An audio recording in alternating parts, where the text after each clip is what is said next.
So today's video is special. Everybody loves lists, so I have my 10 exercises that I would use if I was trapped in a room, stripped of all my muscle, and they said, you can't leave until you put on all your muscle mass back. And if I had to go back and do it all again and speed run back to it, these are the 10 exercises that I would use. But wait, there's a twist, because this is a crossover episode.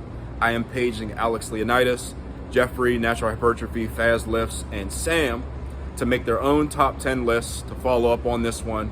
I want y'all to page fellas too so that we can get the whole community together. Freaky D was so kind as to respond to my bench press video with his own top 10 exercises. There you go, there's his top 10. So Larson press is one of them. For those following along at home, 10 through 6 is like, you know, my high tier, and then 5 through 1 is like my best of the best exercises. Put together your top 10 and just follow along with me, bro. See how many we have in common. Number 10 for me is upright rows, and we're going to start off with a hilarious story. I'm going to talk about how I found these, the needs I had, and then how they were met by the exercise, because otherwise it's the glorified tier list essentially. So I found upright rows in a Toshiki Yamamoto video that I was watching because I needed a really low fatigue upper body exercise.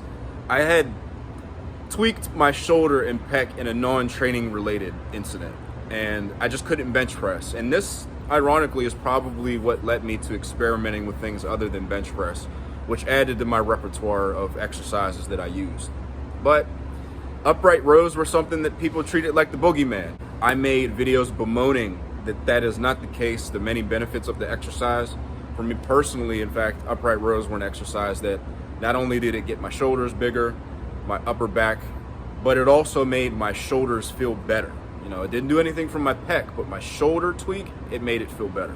Number 9 is GHD sit-ups. So I needed a exercise that just worked my core from top to bottom, obliques, upper abs, lower abs, and then also the function of the core. And that's gonna be very important because ever since I started lifting weights and I got into shape, my core has been a strong point of my physique. Like I've always had a rocky granite carved out of marble core, which I thought was all I needed, until I started to develop some pain in my piriformis, which, you know, for those that don't know the gigabrain, you know, biology behind it, it's like this sushi-sized muscle on your butt cheek, right?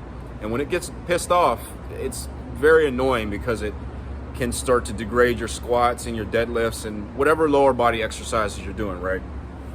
So that was as a consequence of my core not bracing the way that I needed it to. My core was aesthetic, but it was not functional. The GHD sit-up forces your core to be functional because it forces the anti-extension. So it was doing everything that I needed it to, and it's just been a staple ever since. So number 8 is hamstring curls, and here's the lore behind this exercise. I hurt my back really bad a few years ago, so hamstring curls were just something that I could do that didn't hurt. Now, something really funny behind this is that I was watching a lot of John Meadows videos at the time. I get a lot of inspiration from him in terms of exercise selection, programming, and just being a high quality human being, right? Because everybody loved him. I miss John. I did hamstring curls because he really talked about how they really enhanced his physique. A lot of people didn't treat it like it was a main exercise, and it showed in their physiques in terms of his competitors. And when he started doing them, his hamstrings started mogging them. Here's what they do. They're not better than hip hinges, but they're like a 1 + 1 = 3.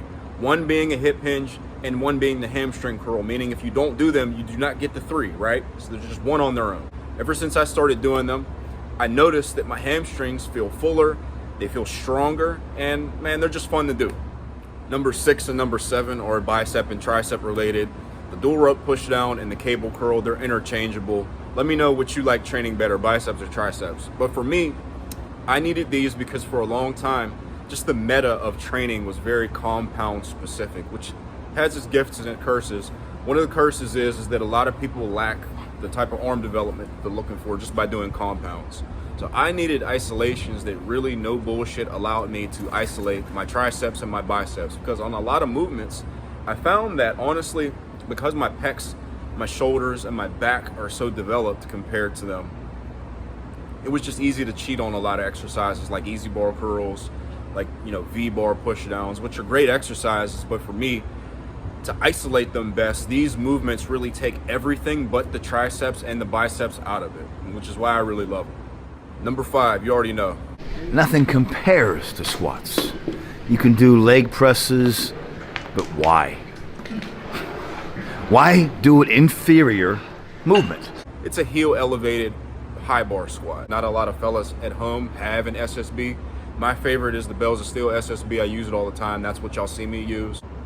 The reason why I really like this, here's some lore just behind my strengths and weaknesses as a lifter. I can horse around a lot of weight on the squats. My best recent set of squats, again on the SSB, is 405 for 9 reps. So I can move some weight. I find that I'm very hip dominant though, meaning my quads don't actually get a whole lot out of it. I have a buddy, his name's Sam, and I coach him from time to time whenever he needs like a second pair of eyes on his training, just to recalibrate him so he can go off and continue to do his own thing. But he's always had a way of politely suggesting to me things to help improve my training as well, which is what I really value about our friendship.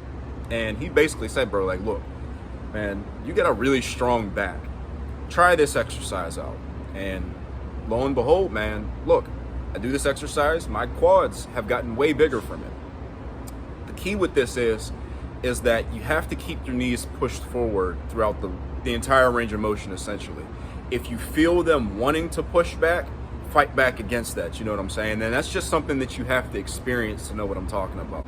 This is really valuable for both beginner and advanced lifters because, like I said, you can get really strong at squats, but what I've found just from fellas that I've even worked with is that quad strength is a very common area of opportunity because a lot of people squat to move the most weight possible. And it's just an easy box to tick off. I know with each passing entry, there's a Larson press enjoyer that their anxiety is growing each and every time I don't mention it because they're expecting me to put ring push-ups at number 1. Ring push-ups are number 4, but here's the thing. I love calisthenics though. They still are an invaluable tool. That's exactly how I started off training. It was long distance running, calisthenics, and that's how I, got my feet wet in terms of training. And then rings make calisthenics even better. So now we're in top 3 status. I was torn on top 3 between the conventional deadlift and the RDL, sumo deadlift, punch in the air. It's not even in consideration as a developmental lift. But I was torn between these two. Here's why I'm gonna go with the RDL. I really like conventional deadlift just because it's fun to horse around a lot of weight. It is a foundational exercise, and if you do it, you'll get jacked. Simple as. But when I think about things that I observe as a coach and, people that are of my level or better and new lifters, a common area of opportunity is that their ability to hip hinge is just complete garbage. You tell them to do an RDL, they always squat into it, they have no hamstring mobility, they have no ability to connect their hamstrings and glutes into the hip hinge. RDLs are a really easy way for you to train that ability to hip hinge properly. You can still load them up fairly heavily, and then they're just superior to conventional deadlifts for pure hypertrophy, while also, if you do them from the floor, especially stiff leg style, have really good carryover to the conventional deadlift. So they're like one of the accessories that you would use to build it in the first place, you know what I mean? So I would feel comfortable telling, myself years ago, look, man, just do these RDLs, and then when you want to horse around some conventional deadlifts, those are really great too. We'll do those later. Number 2, so one of my fondest memories of my childhood is when, I used to be obese, right? Used to be fat, chubby. My father bought me a pull-up bar after I lost a bunch of weight because he saw that I was doing pull-ups on the, the scaffolding or the railing of our steps in our house. And that shit was old as fuck, man. Like, I was doing pull-ups on it and it was starting to break off, and he just was proud of the fact that I lost a bunch of weight. So he bought me one of those door frame pull-up bar things. And it was like, damn, Pops, thanks. Appreciate it. I've been doing pull-ups for a long time. Nothing has built my back, lats, upper back, teres major, rhomboids, every upper back muscle, the rear delts even, like the pull-up. Now this is where I feel like on this list, I was again torn. I was torn between this and then rows, specifically seal rows, which y'all know me to do seal rows as well. A lot of y'all do seal rows because you see me do them. I've made videos on them. And I think about, look, man, convenience and what I've been doing longer. Kind of like with bench press and ring push-ups. Okay, you could go either or, but what did you start with? Where are your roots at? And I've been doing pull-ups for years, bro. They built my back. Seal rows were a great addition, and I really connect with them as well, but pull-ups, nothing compares to pull-ups. All right, drum roll, number one time. So number one wasn't ring push-ups, it wasn't squats, it wasn't pull-ups. What would the prince of all Larson presses put as his number one exercise? So here's the latest in Larson Press Daily. I made that bench press video. Uncle Freak made a response to it. Look at that. See that? See the striations? And then afterwards, things got very heated in direct messages, in which, you know, he essentially said, this is my Freaky D voice. Look, I bench your natty squat, and what's your best squats? All right, 405 for 9. This is my last meet. And after I do my bench only meet, it's a wrap for your squat. Here's the thing about Dennis, and why I do the Larson press, or did the Larson press, and will do it in the future when I want to peak my bench again. He was and is the strongest natty on this platform, and watching his videos made me believe that the standards of natural strength were a lot higher than, you know, we just considered them to be. This was an era where if a dude was benching 315 pounds and he was lean, you're like, this dude's on steroids. And this man was just completely eclipsing that. So that's why I do this exercise. Now, in terms of the benefits, I have bemoaned the benefits on this channel. If you're new to this channel, you may not know that because you might not be caught up on my full catalog and my programming playlist. Check that out, binge those videos, please, because Larson Press is an incredible exercise. I have used it to build 95% of my upper body size, chest, triceps, shoulders.